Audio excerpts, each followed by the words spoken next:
Iran yaanza kulipiza kisasi dhidi ya meli za kijeshi za Marekani katika Ghuba ya Oman. Iran imeanzisha mashambulizi ya ndege zisizo na rubani yaani drone dhidi ya meli za kijeshi za Marekani katika Ghuba ya Oman, kulingana na ripoti la shirika la habari la Tasnim. Mashambulizi hayo yanachukuliwa kuwa hatua ya kulipiza kisasi baada ya jeshi la majini la Marekani kukamata meli ya mizigo yenye bendera ya Iran katika eneo hilo. Shirika la habari la Tasnim ambalo limehusishwa na walinzi wa mapinduzi wa Iran yaani IRGC limeripotiwa kuwa mashambulizi ya drones yaliyofanywa muda mfupi baada ya kukamatwa kwa meli ya Iran.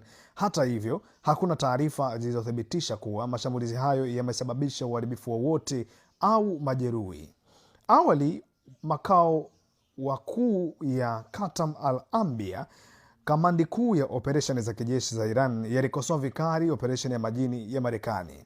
Taarifa hiyo ilisema kuwa hatua ya Marekani ya kukamata meli za Iran ni uvunjaji wa makubaliano ya usitishaji mapigano na kitendo cha uharamia wa kijeshi.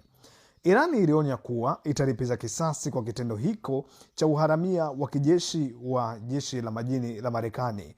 Mashambulizi ya drones yanachukuliwa kuwa jibu la moja kwa moja kwa onyo hilo.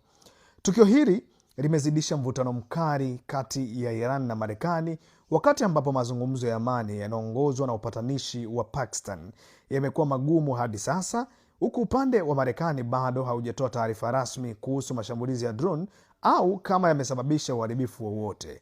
Kizuizi cha majini cha Marekani katika eneo la Ghuba ya Uajemi na Hormuz bado kinaendelea, huku pande zote mbili zikiendelea kuwa katika hali ya tahadhari kubwa zaidi.